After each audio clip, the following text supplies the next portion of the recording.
Good afternoon, everybody. My name is Margaret Gilday.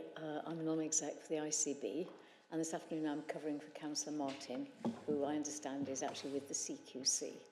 So we wish her all the best. I don't know everybody in the room, so I'd be very grateful if when you're speaking, you remember to press the button so it can all hear, but also if you don't mind introducing yourself and where you're coming from, that will really help me. So thank you very much. I understand we are quorate now. Yes. And do we have any apologies, Lindsay?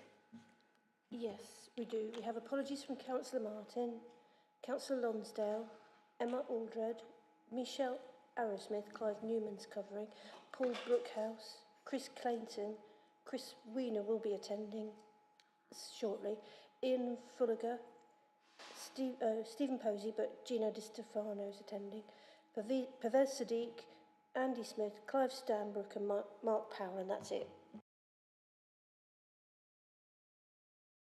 There are no late items to be introduced by the Chair.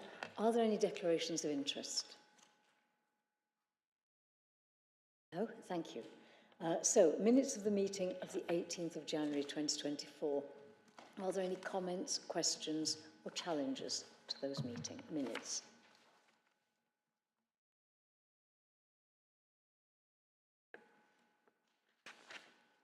No? Everyone's happy with the minutes? Then declare those an official record of the meeting. Thank you very much. So our first substantive item this afternoon for discussion or decision is the integration between Derby City Council and DCHS for the delivery of reablement, short-term care and urgent support. And what we are being asked to do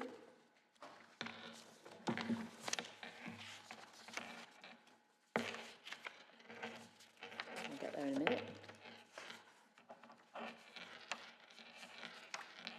is to note the plans that are being made to further integrate services between the two organisations and how they relate to income received from the Better Care Fund for Derby City.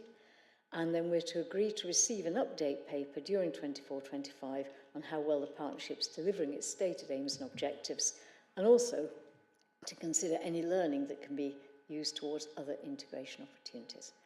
So, if I hand over to Kirsty McMillan, who'll take us through the paper. Thank you. Yes, I will do. So I'm Kirsty McMillan, Director of NHS Integration, and I work for both the City Council and Derbyshire Community Health Services, and obviously that's what I'm going to be talking about today, is bringing teams in both those organisations much closer together. Those of you who are eagle-eyed will recall that this item was actually on the January board, but we had quite a substantive discussion that meant the agenda ran over on another item. So you'll just have to forgive me if some of this is a little bit out of date. We're 2 or 3 months on, but I can always give a more up-to-date position if anyone's got specific questions. So what the report is essentially describing, and as you've quite rightly said, it's for the board to note the plans really, and ideally agree to kind of hear further news as this develops, is that both the City Council and DCHS, who already work pretty closely together in a number of areas, want to make that more of a formal partnership using some legislation in the NHS Act 2006 that allows local authorities and NHS bodies to combine their resources and create a partnership. So we do have similar partnerships, not necessarily for these services, but in Derbyshire. But there's been plans afoot for quite a while.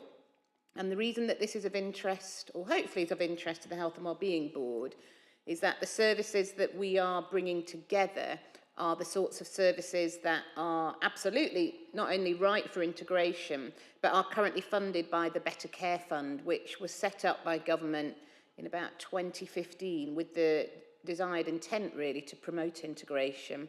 So, you know, it's taken us quite a few years, but here we are with an example of how the Better Care Fund can actually enable closer working together in a more formal way.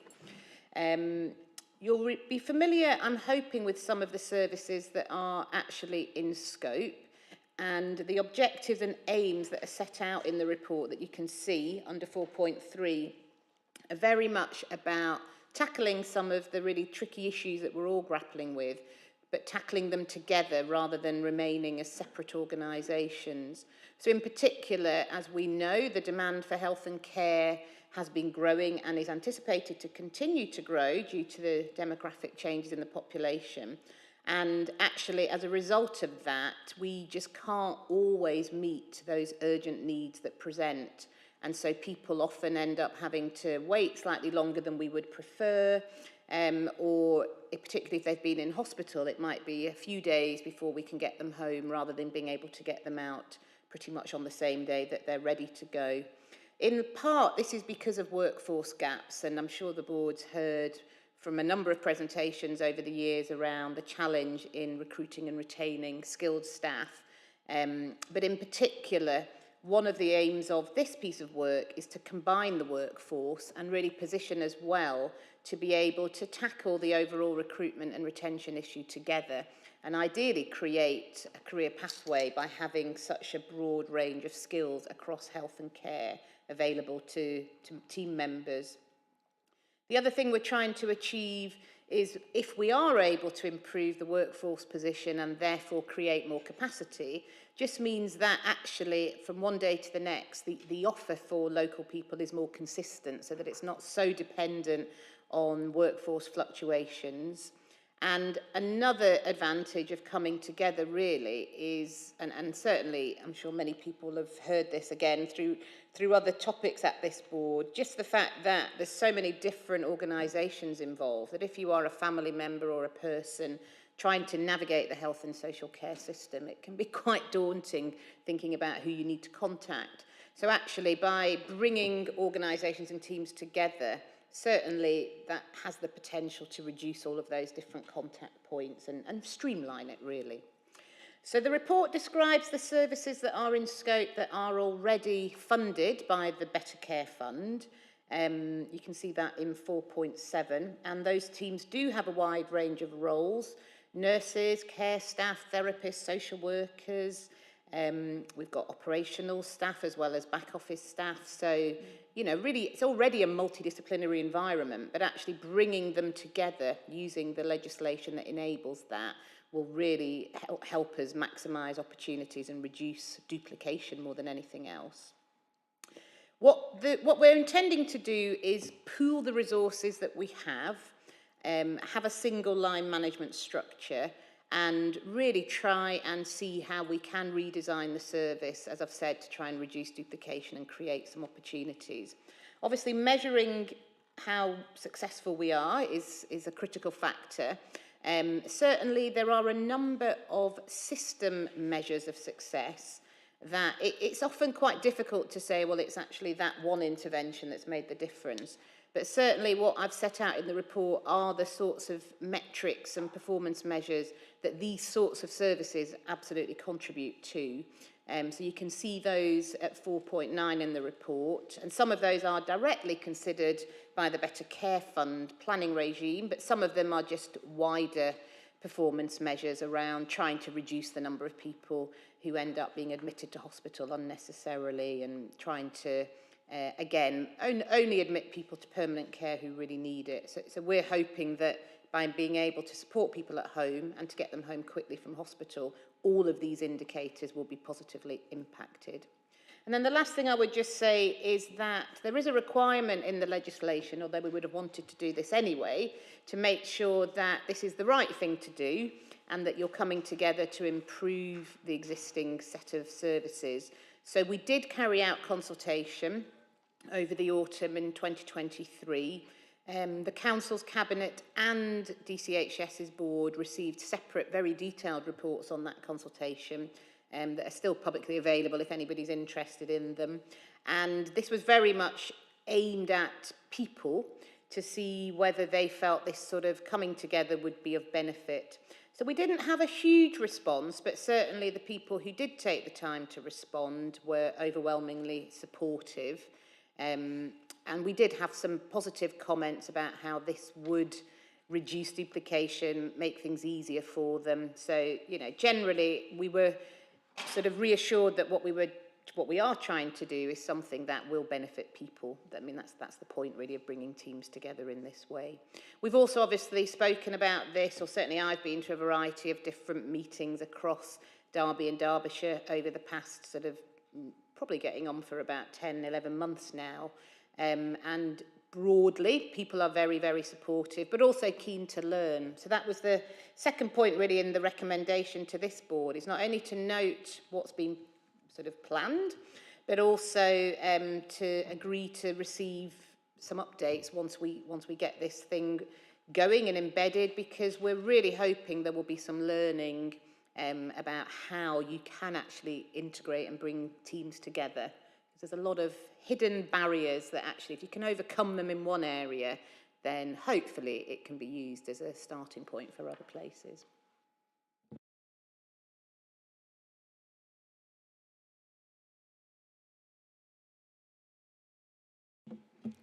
Hello, I'm Councillor Carmel Ashby. Thank you very much for a really comprehensive and actually excellent report. It's really great, thank you, to hear of the, the proper integration between Derby, DHU, DHCS, isn't it, and the City Council. My one question is, and in the report you talk about it should make things easier for the users of the service. But I don't see anything whereby you're going to assess if that's the case. You've got some hard metrics, which would be good to know. But is there any, are there any plans to collect any soft data, both for the users, but I suppose also for the staff? I do wonder whether those who are currently employed by the NHS will continue to be under NHS employment, because obviously that has lots of implications for them with regards to pensions, etc. So that's my first part of my question. And the second part is, great idea to have a single point of access. I can't think of a better term. But I've been a user of single point of access in general practice in other parts of healthcare, and it hasn't, you can end up tearing your hair out with it. So I hope that there'll be some safeguards in there so that it really is a positive single point of access. Okay, yeah, I'm happy to answer those. Yes, what isn't included in this paper, and I can, if board members are interested, send this round separately, we've got a whole performance schedule that captures quite a wide range of measures, and absolutely it includes more qualitative information about talking to individuals and getting their feedback, and definitely in relation to staff, to make sure, particularly what's difficult with bringing teams together and it's hard to quantify, is different cultures within organisations. So, we're trying, that's why getting that soft, more qualitative information is as useful as some of those hard metrics as he's described them, Councillor Ashby. So yeah, I can easily send out for assurance the sort of fuller set of performance metrics. I didn't really want to necessarily bog down this report with that level of detail, but yes, we'll definitely be looking at more than those system metrics. And then yes, the single point of access. I mean, ironically, there's probably several single points of access, aren't there? This is the problem, everybody's got one. Certainly in relation to these services, we're not going to create anything new. We will be piggybacking on the existing local triage points that exists. So very much working with primary care in relation to team up. So the route into these services will be those existing routes. We're definitely not creating another single point of access. Lovely. Thank you. Does that answer your questions? It does. I mean, I think with regards to the qualitative data, perhaps just comment on that when you come back to report to us, rather than giving us a lot of data that we may not read. If the board are happy for me to come back at some point in the next few months, I can certainly make sure that that's a feature. Would the board prefer that to having more paper? Yes, I'm seeing some nods. That's a nice approach. Thank you. Any other questions or comments? Thank you very much. Thank you. That is such a worthwhile piece of work. It really will make a difference to people. And the more we can do that, I think from a system point of view, the better. And that's why I really like your point about learning, because then you can replicate the best bits and learn from anything that didn't quite work. Thank you very much. So that takes us on to integrate the Derbyshire Childhood Obesity Plan, and Andy White is going to take us through this. And his purpose is set out at the beginning. There are 3 points. Are you going to cover those then, rather than me summarise them? Thank you. So, yeah, I will. Lovely.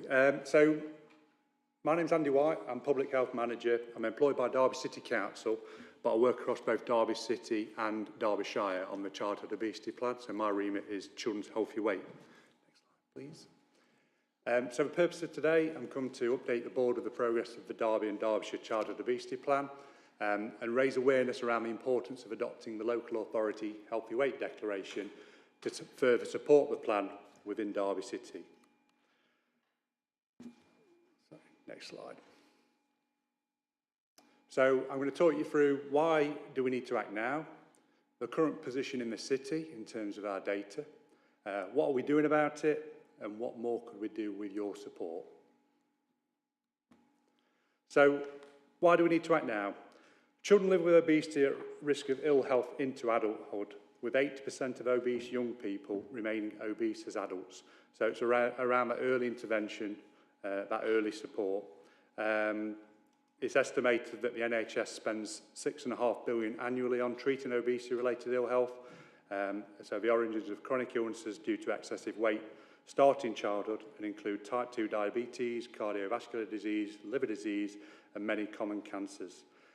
So women living with obesity is associated with adverse fertility outcomes such as gestational hypertension, gestational diabetes, infertility, and miscarriage. These health conditions can increase women's risk of stroke and adverse cardiovascular events later in life. So again, just a little bit of a visual in terms of some of the complications of childhood obesity, and anecdotally in terms of the work I've been doing with paediatricians and certainly acute settings, there's more and more children presenting at this level with some of these emerging comorbidities. So again, this is something in terms of type 2 diabetes, but which perhaps wasn't seen 5, 7, 8 years ago. It's now becoming more and more common, presenting at both secondary and primary care. Next slide, please. So where are we at in terms of the city, and what does the data tell us? Next slide. So there's a graph here, and we get our data from a National Child Measurement Programme. So this is a national screening programme delivered in all schools in the city and the county. In the city, this is delivered by our commissioned school nursing service, delivered by Derbyshire Healthcare NHS Foundation Trust. So this graph shows the trends over the last few years, so 2016 to 22-23. The green line shows all children weighing 85th to 95th centile, so these are children who are overweight, and the pink line shows the trends for children weighing over and above the 95th centile, so these are children who are obese or very overweight. So in 22-23, 20% of reception-age children, so this is the graph for reception age children. So 2 different screening points at NCMP, one at reception, one at year 6. This is the data for reception. 20% of reception age children living in Derby were overweight or obese, and this is compared to 21.3% nationally. So we're doing slightly better than national average for reception. So locally, this proportion has been decreasing and getting better in recent years, down from 10.5% in 21-22 to 9.2% the last year, so 22-23. So this is decreasing slightly at reception. This does still mean, however, that in a typical reception year class of 30 children, 3 will be living with obesity. Next slide. So this is the graph for year 6. So you can see here the figure from 20% at reception doubles to 40.3% in year 6.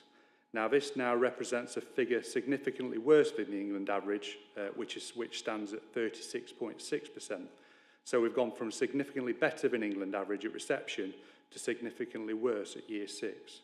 Again, unlike reception age children, the proportion of overweight or obese year 6 children has been increasing both locally and nationally in recent years, particularly for those children who are obese. So that's on or above the 95th centile. So this means in a typical Year 6 class of 30 children, we've now got 8 who are living with obesity. Next slide, please. So what are we doing about it? Next slide. So within Derby and Derbyshire, we do have a strategic framework that we're working towards, and this was formulated in 2019. It's called the Derby and Derbyshire Childhood Obesity Plan. This plan was developed in response to persistent obesity rates in children in Derby and Derbyshire. Unfortunately, a serious incident learning review in 2019 highlighted that a child's death was attributed to obesity, and thus the formulation of this strategy or plan. But it's also recognition that obesity prevention, support service and treatment require coordinated action across all parts of the system.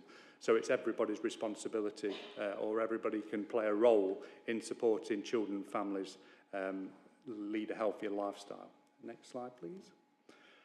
So the 2 strategic objectives within the plan are Derby and Derbyshire develop clear pathways and signposting to enable children who are already overweight or obese to access joined-up and long-term support.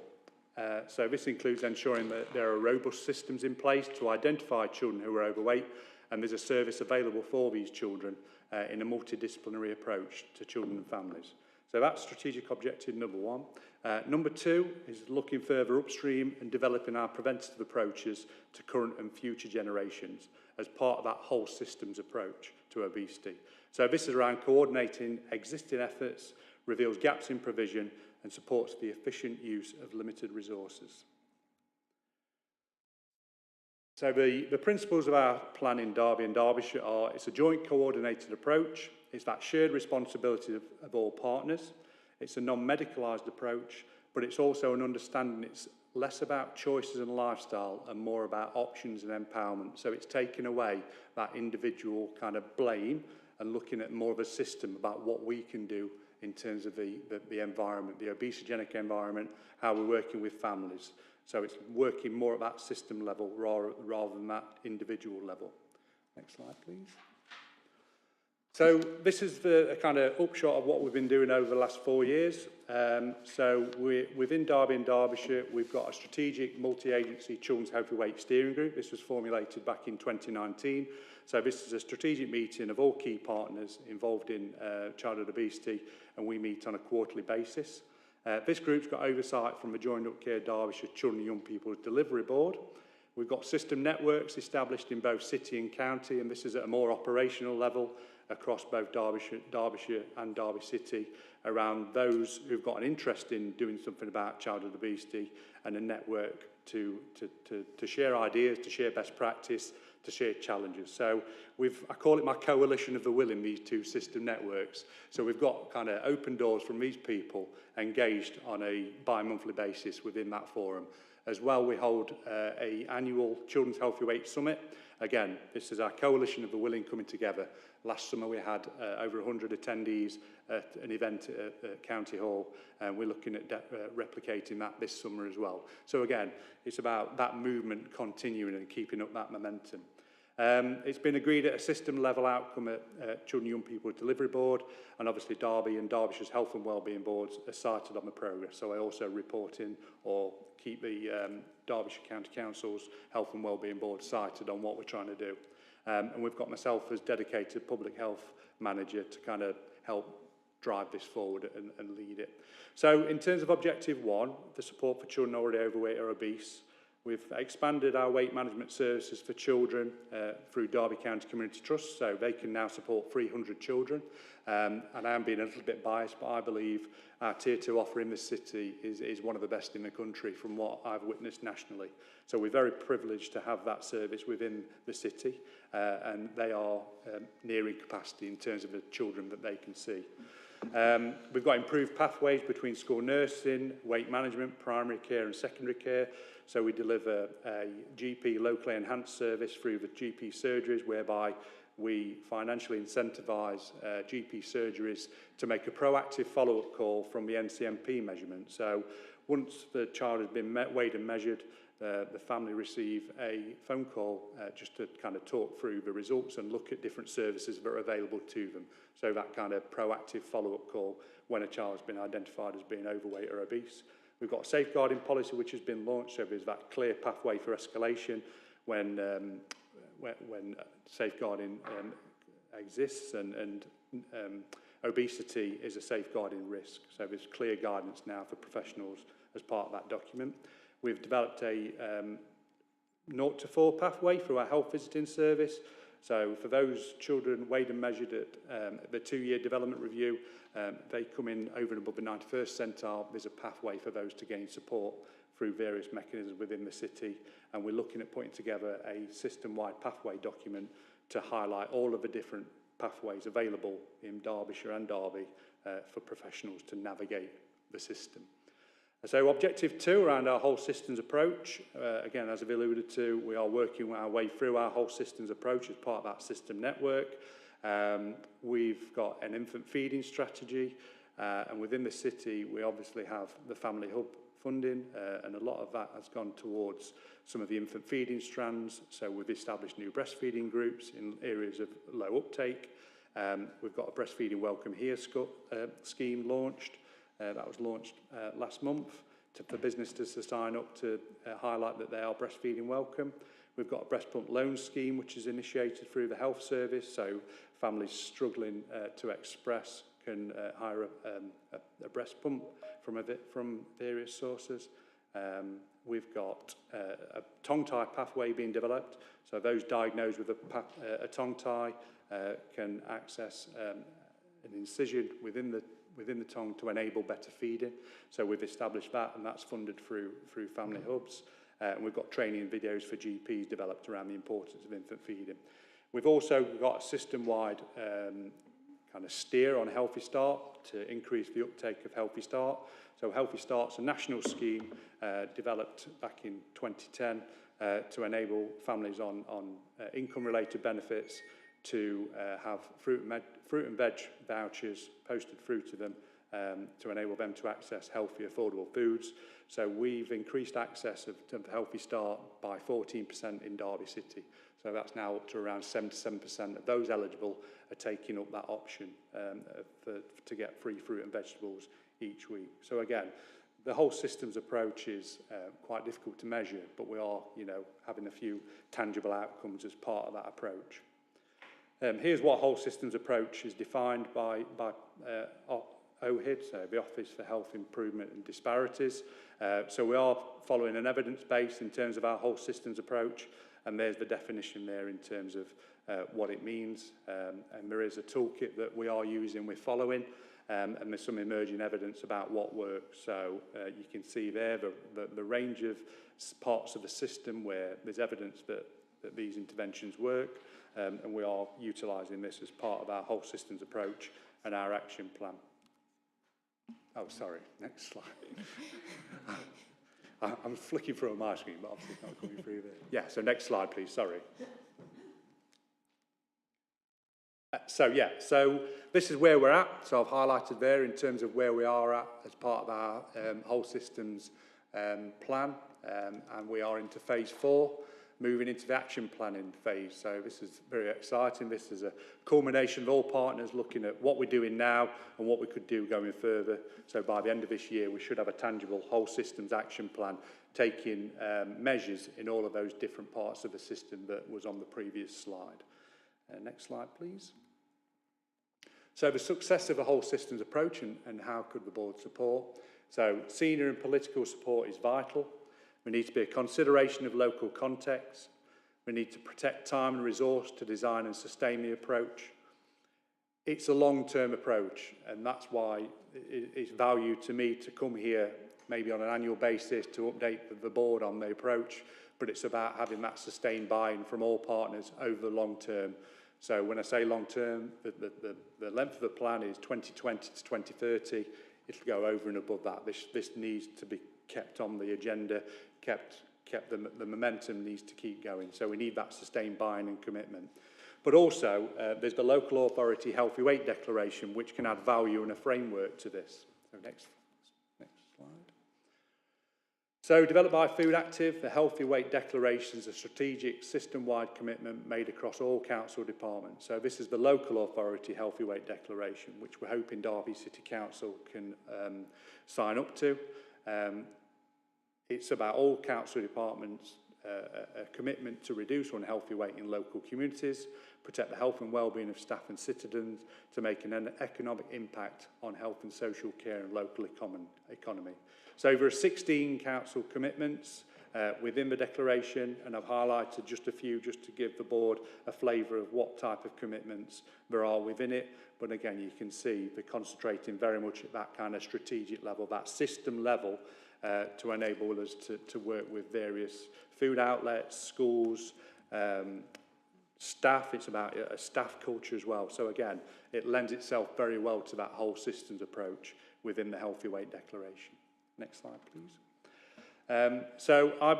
We believe that it will form a key element of the Childhood Obesity Plan and help support our whole systems approach. Not only is there a local authority healthy weight declaration for Derby City Council to sign up to, there are also partner declarations as well for them to commit to. So they're called partner pledges. So again, it's about getting that commitment from all parts of the system. But we want to work with the Health and Wellbeing Board members to ensure the Healthy Weight Declaration has impact and helps to improve the health and well-being of our residents. So in summary, next slide please, sorry. It's a complex area of work with potential and need for improved outcomes. There's good evidence base for actions that work, and we'll be using this as a basis for our whole systems action plan, but it requires robust system-wide leadership, strategic governance, accountability and effective partnership working to be most effective. We'll be working with the board, with a broad range of stakeholders in the city to develop our whole systems action plan through 2024. I mentioned our system network. We get 30 stakeholders attending that on a bi-monthly basis. So we've got good engagement, but we can do more in terms of increasing that wide range of stakeholders engaged to highlight what their role is within tackling childhood obesity and also highlight what they can do over and above what they're doing now. Next slide, please. So the recommendations within the paper are that Health and Wellbeing Board support and continue their commitment to tackling the wider determinants of childhood obesity in Derby City, and the Health and Wellbeing Board members champion our whole systems approach to wider stakeholders and offer support to Derby City Council signing up to the local authority Healthy Weight Declaration. Thank you. So that's a really clear presentation and a very clear ask of the board. You're asking for two things. Comments or questions? Councillor Kerr. Lucy Kerr, one of the councillors. I think this is such an important topic, and you've explained that, but I just feel that there's so much more scope for actually getting that more joined up. And in putting together the action plan, I feel that there are elements of the council, and that's the direction I'm looking at it from, that would be enhanced by knowing that there is this joint and shared ambition. And I think the two areas that leap out at me are firstly to do with active travel and all the angles of active travel, and to going to school travel in walking buses and cycling trains, not just the safe havens that we've been putting in. We need to go that other next step to be able to inspire people. And I don't know how we've got the resources to do that, but if there's evidence that there are real health gains to be achieved and reductions, so maybe there's some joint working there that we can move forward and raise the expectations of what we can achieve. I think another element I think that's really important is getting a wider buy-in to solving the problems, and some of that is clearly the families, but I think, and I suspect that there's a high proportion of parents who are also overweight if they've got overweight children and obese children. And I think this full family approach is something the council's done in other areas, and I think that is one angle. But the other thing is the volunteers and the engagement, and finding that we've got advocates within the community, that we don't have to do this as ourselves as organisations. We need to engage with the wider public and make it a movement across the city that we can actually recognise what help we can give to friends and neighbours, which might be helping a neighbour's child walk to school if a parent isn't able to do that. Or just saying, do you want your child to come with me and kick a ball around in the park? And that sort of engagement should be easier to achieve our outcomes. how we achieve that engagement is part of the challenge. Thank you. Did you want to comment and reply? I just completely agree in terms of that engagement and highlighting the role for everybody within tackling this challenge. That engagement is a challenge and I'd appreciate any support in terms of any different departments. We have engaged with Active Travel. We've got Mark Smith on our Coalition of the Willing, so he's very well engaged. I know he's got some exciting developments in terms of his active travel plan, which he's putting together. So again, that will be incorporated into what our whole systems action plan looks like. But again, we've got Councillor Martin on board who's helping me make contacts in various different departments. I've got a meeting with environmental health coming. I think Doug is here.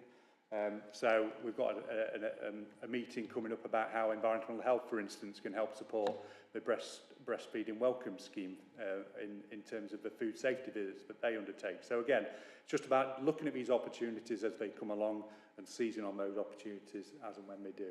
In terms of that kind of wider stakeholder engagement, as part of the whole systems approach, we will be facilitating an event in May as part of that workshop 1 to engage wider partners, and then workshop 2 will be in the autumn for us to look at what we can do together. So again, once we get those dates firmed up, we can share those round to engage as many stakeholders, citizens within this process, because we all need to join that momentum together. Thank you. Hi, I'm John Ashraf, Derby Health and Equalities Partnership. Thank you, Andrew, for the report. It's encouraging to see that the reception age is dropping below national average, but still unfortunate that the year 6s is gone above. I was just a couple of questions. Firstly, around ethnicity data. Do you have any ethnicity data to hand in terms of those that in that 40%? I don't believe we do, although I could do some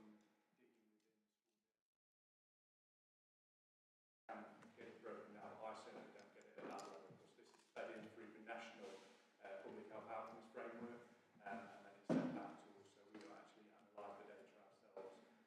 So I don't believe we can break it down to that level, population level that we receive. Because the reason I ask that, because it's very important that we try to obtain that data, because programs that have been successful are the ones where you've had full community buy-in, especially with programs like this that operate at grassroots level. And for community buy-in, to achieve that, the programs need to be co-designed and co-produced with communities. And in your objective 1, I saw that communities, especially at a grassroots level, community organisations are not there. And I think that's very, very important for them to be there, because behaviour change in particularly some of our deprived communities are more the experience we have in working with Black, Asian, ethnic minority communities is that they're more likely to engage with trusted services, trusted organisations.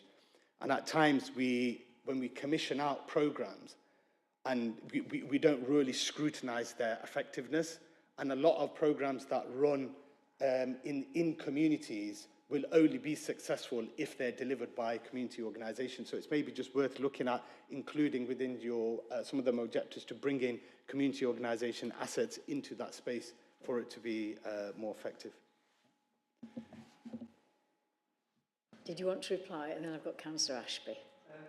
Yeah, I know obviously Derby County Community Trust, who are our Tier 2 provider, are quite well embedded within the community. So I know they're open and willing to do more. So if it's a conversation we have with Derby County Community Trust about is the service that they're currently delivering meeting the needs of various communities, we can have that conversation. And they are very versatile, very adaptive in terms of looking at what's working, what's not working, and making adaptations to meet the needs of the community. So I'd welcome a meeting with yourself and Sharon from Derby County Community Trust on that. Thank you. And if you could try to get some ethnicity data on this, so we can try looking at it more deeply. Will do, thank you. Sounds as though any offer of help from you would be very, very welcome. So thank you for that. Councillor Ashby. Thank you. Thank you very much for the report. Very comprehensive and at the same time horrifying, obviously. And having worked in general practice for 30 years, I've seen it. I've been seeing children, many each week for that length of time, and have seen the change. You know, back 30 years ago, you didn't see under 40s with type 2 diabetes, and now we have it in children. So definitely seen it, and definitely very concerned and delighted to know this initiative is happening.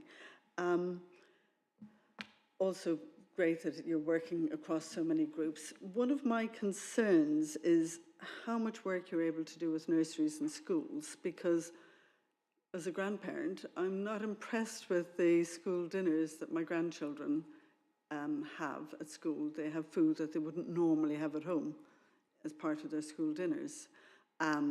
Lots of, these multi-processed foods. And now recently, there's a lot of questioning as to whether these multi-processed foods aren't a lot of the source of the, epidemic we're seeing in obesity. So I know it's a cost thing, though I think Jamie Oliver would have had us believe actually schools can deliver healthy school meals within their budgets. So my one question is it on your agenda at all to try and address this issue of meals both in nurseries and in schools? Because obviously they arrive at school obese. I would also add, and I agree with what you were saying obviously about working with the different communities, can you make sure it's not just the Black Nation but the Eastern European? Because I can tell you from the evidence before my eyes in general practice, it needs to be all the different communities. So I'm really, thank you for all the work you're doing. It's great, but we all need to work together to increase the effectiveness of this work. And as Lucy said, getting at the parents as well, because, inevitably you see the obese child and you look at the parent. Thank you. Do you want to comment on that? Thank you. Just in terms of the early years, I was actually involved in the National Childhood Obesity Trailblazer project. So this was 5 local authorities involved to test and learn different parts of the system to look at what works. So it was a very free project where we had the autonomy to look at different ways of working, to try different things. And my area within that was the early years food environment. So we did a lot of work with early years settings around their menus, looked at standardising an approach through Food for Life and their early years accreditation. So there are accreditation, but there's evidence base of what works out there. It's just, again, the funding to actually deliver that locally. So we've got a good evidence base of what works in the early years. It's just around having the funding to take that forward within the city.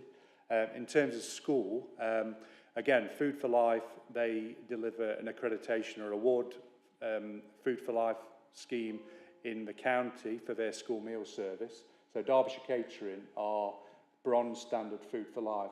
So that's an assurance for every school within the county who have Derbyshire Catering services that their school meals meet school food standards.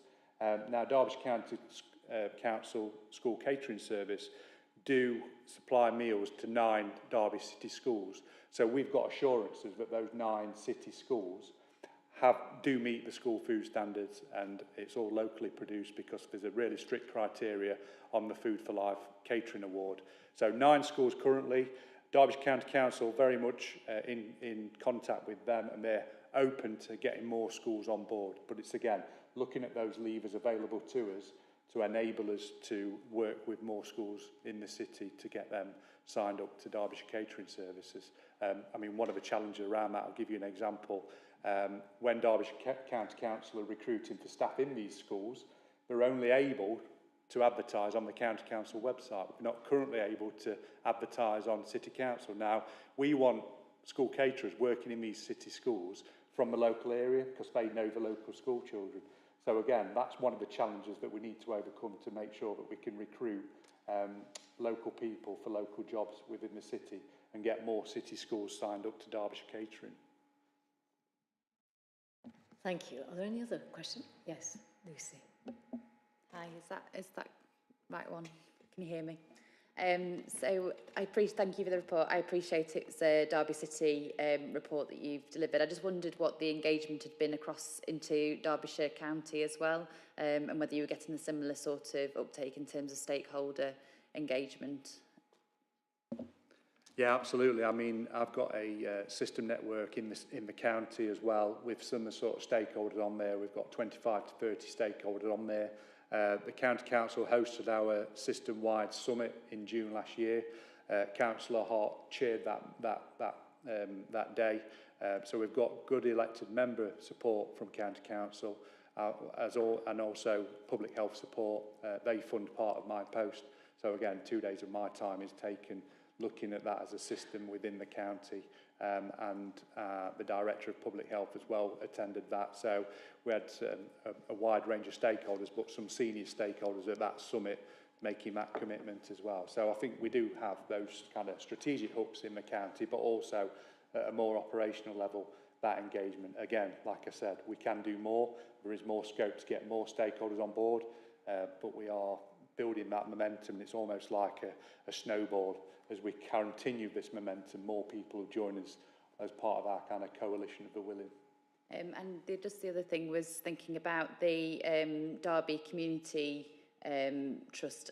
My understanding is, although that they do cover across the county, a lot of their programmes are more city-based. So I just wondered if they were reaching out into the county as well. Derby County Community Trust, yes, that's right. I mean, we commission them from the City Council to deliver our Tier 2 offer.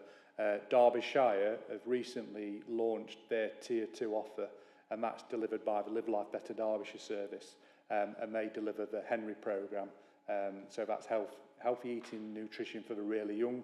So they deliver a 8-week parenting programme to parents where children have been identified as being over and above the 85th centile, but there's that commonality between our offer and their offer in that they see children over and above the 85th. Theirs is a slightly different one in terms of it's a parenting programme. There's no offer for the children just yet, but they are developing a children's offer, which hopefully will come in the next year. And again, it's just about getting word out to professionals around what this offer is, how families can access it, and how professionals can refer into it. But we're early days in the county. Thank you. Councillor Ashby. Sorry to come back again. Just a couple of quick questions.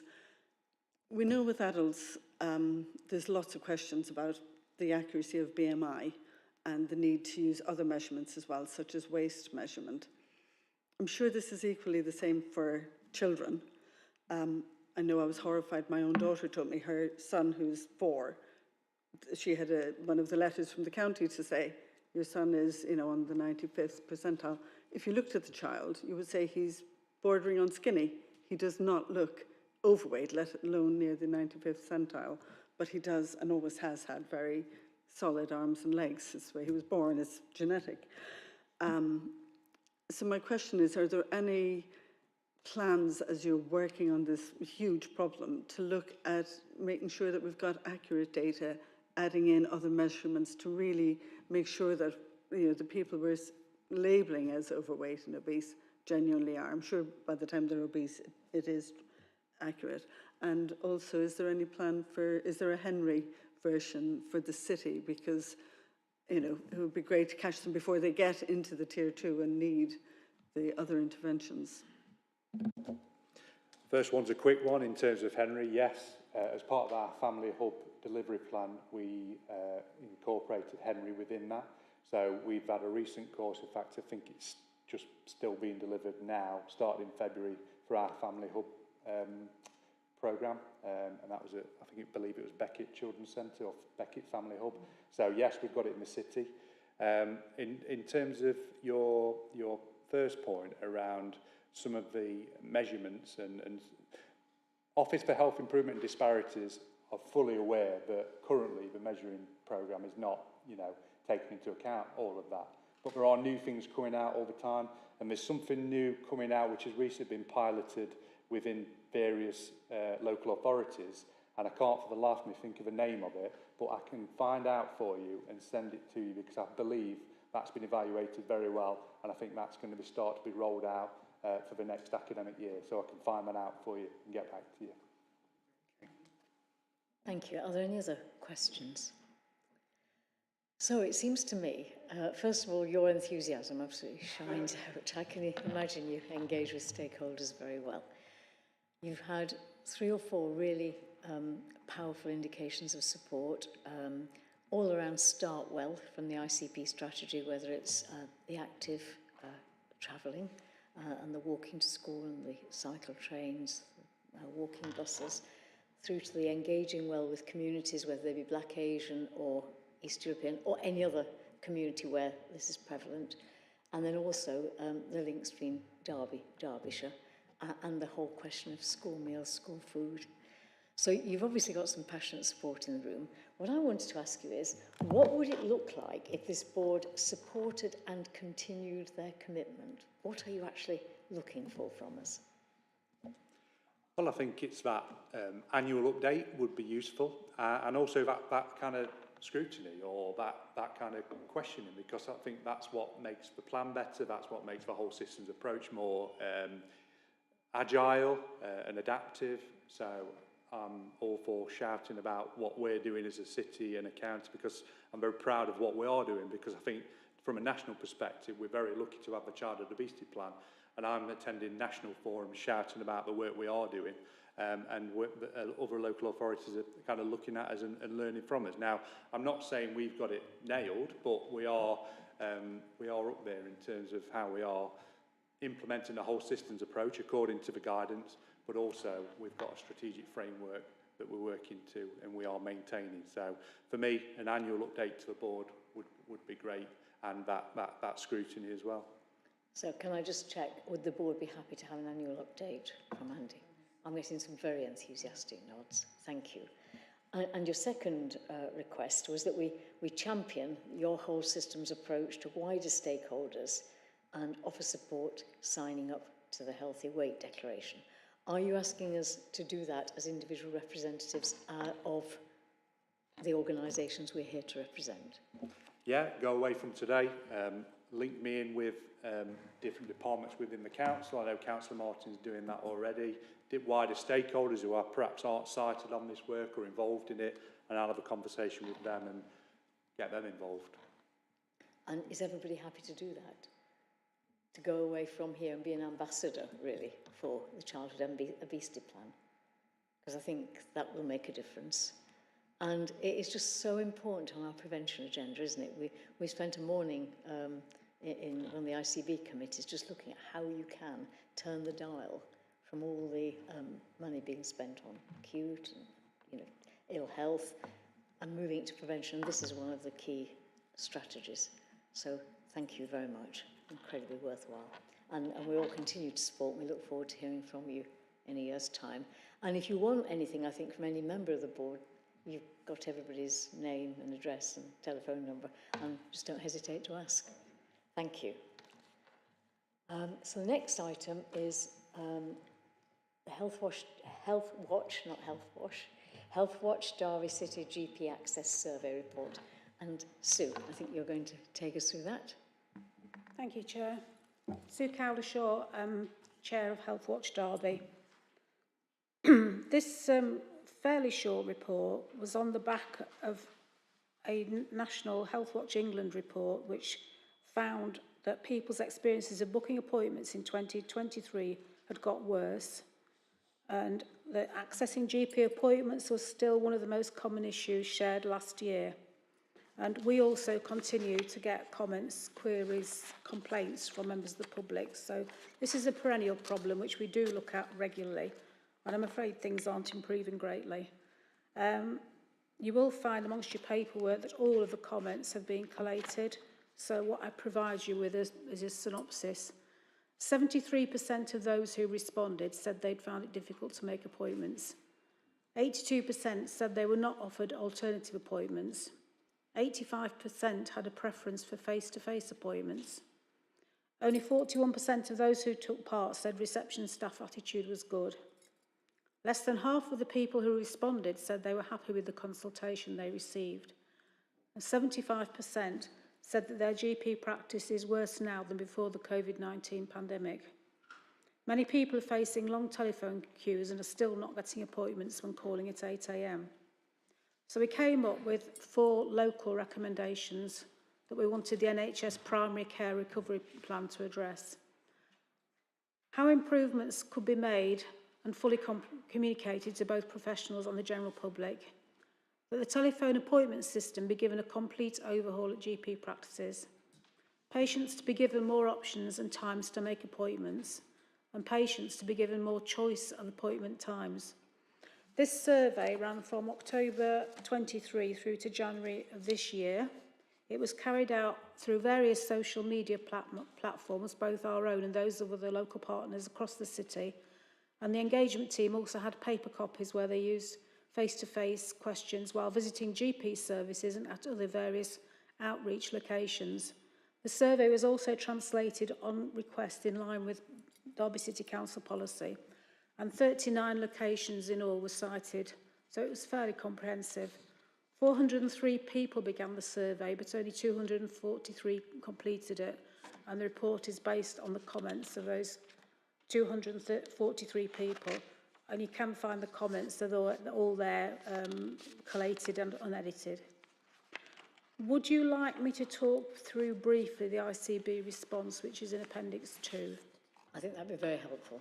Okay, they have added in both National Health Watch recommendations and our existing 4 local recommendations and come out with some responses, which I'll of necessity shorten a bit. So take wholehearted action to implement the NHS primary care recovery plan. They say they're fully committed to. All GP surgeries move to digital phone systems by the end of March 2024, and they're planning to move all Derby practices to digital phone systems by that date. We're going further than this and are upgrading practices who are already on digital but don't have all the functions that they might need. So that should improve matters immensely if they can achieve that. Greater public awareness of and signs up to the NHS app through the promised National Communications campaign. They say in February 24 there were 935 monthly registrations and that there are now 157,993 in Derby City, so that appears to be working. Most patients are able to benefit from full NHS app functionalities by the end of March 24, so that will enable patients to view prospective clinical records, including test results, see messages from the practice, manage routine appointments and order repeat prescriptions.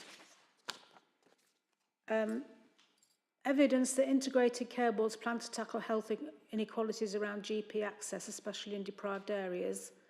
And they say that they are already allocating extra funding for extra GP appointments over winter based on the deprivation of the area that the practice served, and practices serving the most deprived populations are getting a larger share of the funding.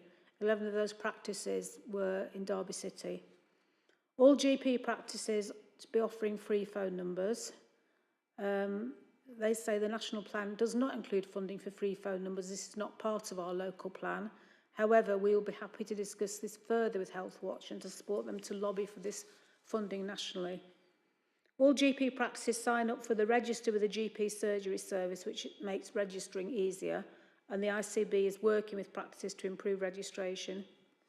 Fully communicates how improvements are going to be made to both professionals and the general public. They have run a communications campaign over the busy winter period. They've got a bank of communication materials, including film graphics and text, especially for Derby and Derbyshire. Those materials have been developed in partnership with local GP practices and their representatives. There's another comment about overhauling the telephone system. Patients given more options and times to make appointments. The ICB has commissioned practices to provide additional appointments between 6:30 a.m. and 8 p.m. Monday to Friday and between 9 to 5 on Saturday. Over the last 5 years, practices have been funded to employ a wider range of staff, including clinical pharmacists, social prescribers, mental health workers, physiotherapists and nursing associates. As set out above, practices are also offering different kinds of appointments, face-to-face, telephone and online. And they point out it must be noticed that practices can only offer appointments if they have the staff. And that's their response really. And they do say that would like to work further with Health Watch to discuss their findings and plans and hope to keep the committee and the Health and Wellbeing Board informed. Thank you. Thank you. Again, that's a fantastic report and the detail is really very, very helpful. And it's not really a very positive report, is it? It doesn't show a happy picture. And I have to say, when you're just out and about, this is the picture you hear from people, isn't it, all the time, especially if you have anything to do with the health service. You sort of, people stop you in the street, don't they, and have a word. I wondered, before I open the debate more broadly, whether either Chris Weiner or Clive Newman would like to add to the points made by the ICB. Clive. Yeah, thank you. And can everybody hear? Oh, sorry. No. Yep. Thank you, Sue. That was brilliant. And thank you for summarising our response as well. And thank you for the survey. I think it's, like you say, sadly, probably, unfortunately, a reasonably representative survey of what you would find if you ask people on the streets. As you've said already, we are doing a great deal of work. We fully and wholeheartedly support the National Primary Care Access Recovery Plan, and we are, as you've just already described, doing everything we can to support practices, including a major overhaul of phone systems. I haven't really much more to add. I would say that we recognise it's difficult. It's difficult for patients, it's difficult for practices. There are many reasons for that we've discussed at this group before, including, I think it's not dissimilar to the conversation we were just having about rising demand and relatively static workforce. But we continue to do everything that we can, everything that's in the national plan, and work locally to implement that, and our own local initiatives as well. That's it, really. I'm sure there'll be lots of comment on this. You'll remember that this group has seen the local plan. It came to January's committee, so I'm sure you will continue to want to see us and see how we are implementing that plan as we go forward. Thank you. Are there any wider comments? Councillor Kerr. I want to pull something positive out of this, which is that I think the messaging, the national messaging about using walk-in centres, pharmacies and 111 seems to be getting through. And I think that's a relief to know that messaging is working. The other thing I take from this is that the workload is just too high, and the solution to that is for people to be healthier more. And it's the public health message, it's talking about the obesity, which we've been talking about. All these things are just so important to be able to deal with this acute point of over-demand. And if there's any way, if there's anything that you think that could be done, that's not being done, that we just need to do it, whatever it is. Thank you. Are there any other comments or questions? Councillor Ashby. Sorry, just one small comment. I agree with everything, both as a patient and as a giver of care in the NHS and primary care. You can't get through in the morning. By the time you get through, you think, what's the point in hanging on, because the appointments will be gone by the time I get through. But what is never reflected, sadly, is the huge number of wasted appointments, certainly across, probably in every practice. And you can't believe it as a clinician. You sit in your surgery and you call somebody who made an appointment that morning and they still haven't turned up, and they only made the appointment 2 hours ago. It's not like they could have forgotten. Yes, it would be great to have more forward bookable appointments, but the huge evidence in general practices, the further ahead the appointments are booked, the greater number of DNAs do not arrive. So there's a terrible catch-22 in the middle of it all. Thank you. Chris Weiner. Thank you, Chair. And Sue, I've got a question for you, if you don't mind. So, look, you presented the survey. I think the NHS locally recognises what you're describing. They're recognising the pressure we're under. You've also received a written response from the local NHS about what we're doing. And, it'd be really helpful, for our organisation to understand, do you think that response is sufficient at this point in time? Do you feel it's moving us in the right direction? Do you have some degree of reassurance from that response in terms of how we are locally trying to develop our services for the local community. I suppose, I think some of it is kind of paying a bit of lip service, you know, here's the recommendation, there's the answer. And some of it is maybe superficial, and I think there is a role for re-educating patients. You know, we had that big drive to get them out of A&E and back to GPs, and maybe it's a drive to get them out of the GPs and back to local pharmacists or whatever. So I think maybe the response could go a little bit further and maybe be a little bit more imaginative, and something that I will probably take back to board so that we can look at the ICB response and maybe come back with our own response to their response and say, have you considered this, that and the other? So I think that'd be really helpful, and I'm also aware that I joined the meeting late, but I also heard somebody talking about the voice of the local community. Actually, it's really important that we hear these voices to help shape our responses going forward. But I think we all recognise in the NHS things are not perfect. You know, in terms of, and particularly in this area, we know how difficult it is for patients. I walked into the office on Monday and there was one individual who just said, oh, I've got to try and get myself an appointment at the GP now, as I walked in through the doors at 8 o'clock in the morning. And you could see the look on their face of, oh, how am I going to do this? So I think we recognise the issues. But I think actually it'd be really helpful if there are creative solutions out there which we're not considering that could be implemented locally, that could make a significant difference, that we start to hear some of those additional creative solutions that there might be. Everybody remembers that a number of years ago, I'd say probably around the early 2000s, there was quite a move in some areas towards health and wellbeing hubs, as it were, where you had a doctor's surgery but surrounded by other professionals that delivered things like counselling, arts, healthy eating, all that kind of thing. And I just felt if the NHS had kind of gone down that road a little bit more, things might be better, but it seems to have been abandoned, sadly. Thank you, and certainly share Chris's comments there. And yeah, very happy. I think it'll be really helpful if you can come back and we can have that conversation ongoing.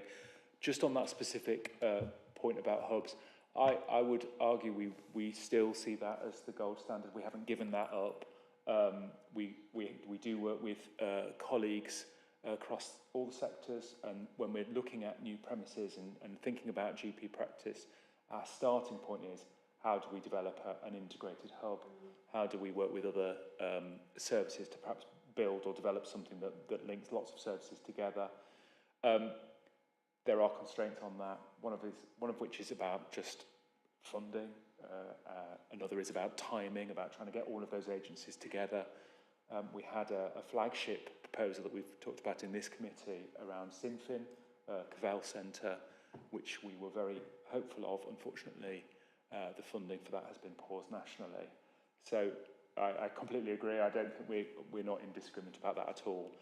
Just it is an example where I think we've just hit something of a barrier with the financial and other constraints, but still there. We're still working on those things. We have an estate strategy that definitely puts that as our front and centre. Thank you. Are there any other comments? Ahmad?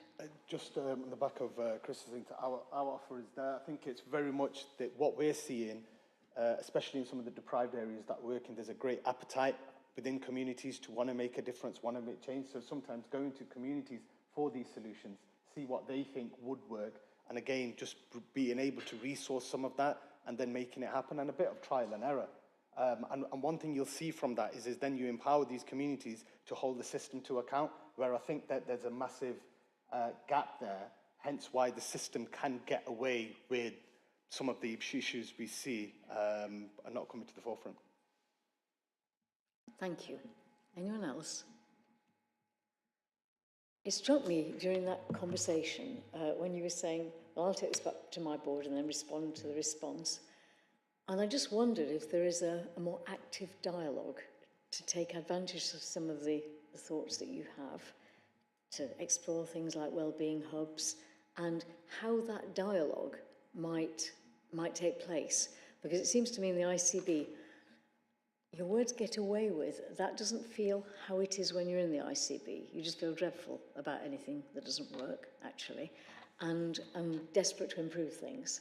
So I think if we can find a method of that dialogue happening regularly, so that you can feel really listened to, not superficially, not lip service, but really listened to, understand the things we can't fix, because there is a shortage of GPs in Derby and Derbyshire, and that is a very long-term fix, if it can be fixed. How might that dialogue take place, do you think? Clive, are you the main point of contact for this? I am. It is me. I am the main point of contact. Yeah, so yes, definitely. And we have. I mean, it sounds like we only ever communicate via board-to-board conversation, which isn't true at all. But so I think that's absolutely right. We do need to continue and develop the conversation we have. And certainly your point is really valid. I know through the good offices of councillors here, we've had direct conversation between practices and local community groups in Normanton and in other places. That's quite hard, isn't it? Because you know, there's a lot of work to be done there. But we need to just keep going with that, I think. But you're absolutely right. Just to respond, that Derby Health Inequalities was formed coming out of COVID and that disparities report, and it was very much about trying to overcome a bit of the issues that we see, and mainly the in and around trust. And the connector model that we've got strategic connectors that are from communities, that represent communities, that are trusted and that are involved in these conversations. And I think we've just got to probably start to move away from the talking and actually try to get some quick wins that we can show in the community, that the community then can see that the ICB is actually committed to tackling some of these inequalities and the issues that we see. The hypertension drive that we've done in communities is an amazing example. I would say probably an exemplar in the country, where we've managed to train over 100 connectors in the community to take blood pressure checks, and the new case findings that come out of that was just really, really interesting. But we've just got to connect it up with the GP, so it's sort of primary care, and see how it all fits together, rather than just be done as one sort of a random piece of work. One thing that we can and do is invite speakers to board, so that the whole board has a chance to put questions and, you know, voice their feelings. And we've got quite a diverse board at the moment as well, so it's representative, you know, of the wider community. Thank you. So could the ICB field a speaker then at a future board, and keep the dialogue going, especially your point about the strategic connectors in the communities, and to answer all your issues, Sue, in a more conversational way? Clive? Yes, definitely. Yeah, definitely. So I haven't got the buttons off to a fine art yet. We were asked to consider and note the contents of the report. I hope we're going to do more than that. I think I feel disappointed if we just noted them. I think it's take action on them, isn't it? Which we already were doing, but more so, and taking advantage of any opportunity for quick wins and to accelerate. So thank you very much. That was a really sad but very, very positively useful report. Thank you. So that's the end of the items for decision and discussion. We're now at items for information, and both of these are down to Alison.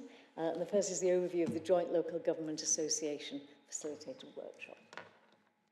Thank you, Chair. And as there for information, I won't take the board through them in detail. And I know for this first item that many of you were in attendance at that recent workshop, but I thought it'd be helpful just to provide members, and particularly those that were unable to attend, a brief overview of kind of what went on there in advance of the more formal and detailed report being provided by the local government association, which we'll be expecting in due course. If I take you, I suppose, straight to page 2 to 4.5 onwards, that just gives a brief overview of some of the key areas that we considered at that workshop. So we particularly discussed the ingredients for success, what are the things that are getting in the way in terms of us moving forward in the way that we would like. understanding what's the prize, so what is it that we're trying to achieve as a system, as the two health and wellbeing boards and the integrated care partnership collectively, and they're listed out kind of across that page. The workshop then went on to consider, I think, some of those issues and how we start to translate some of our thoughts into actions and next steps by considering in relation to a number of system priorities. So the first in relation to start well and school readiness, the second in relation to stay well and smoking, age well and particularly falls prevention. We also considered kind of the reactive management of demand, which I think came up in the session itself as a particular issue that was making it really challenging for us to particularly move to towards prevention, and then housing.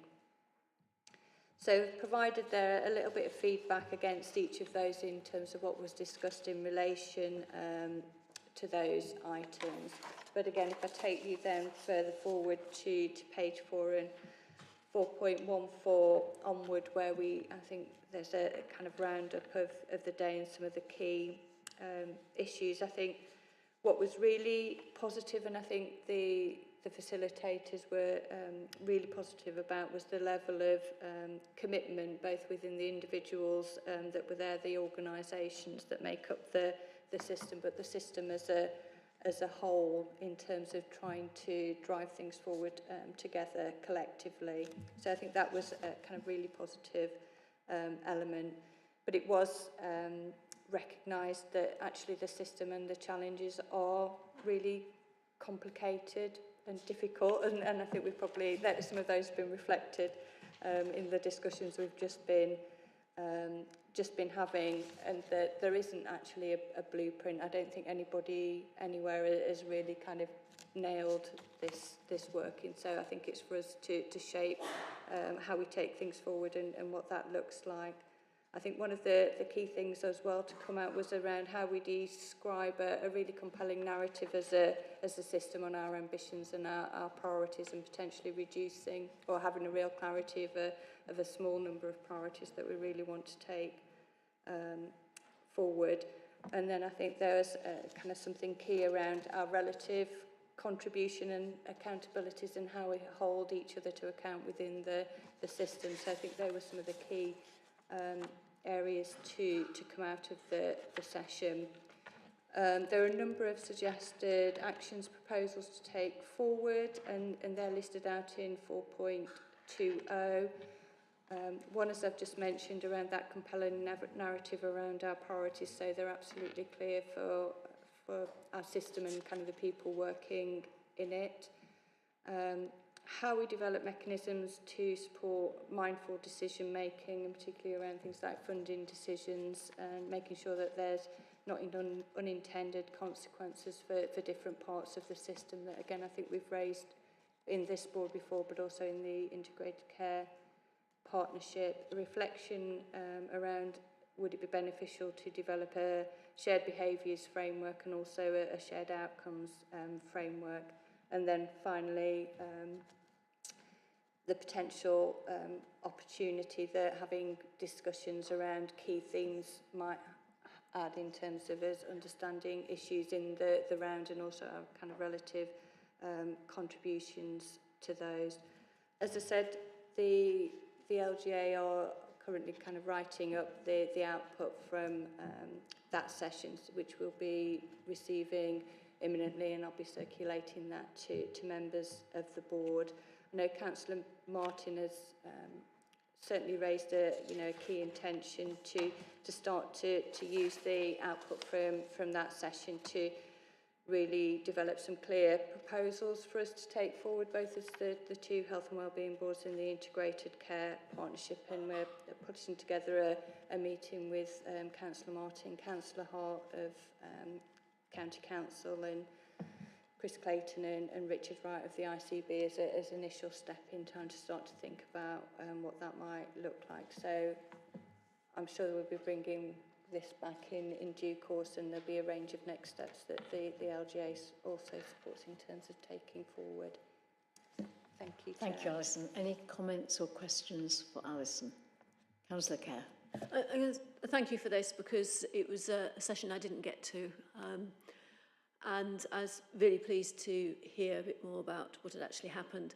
The thing that surprised me, that wasn't highlighted as one of the points to sort of what are we trying to achieve, points in 4.7, was engaging people, because it's really difficult to improve someone's health unless you've engaged with them.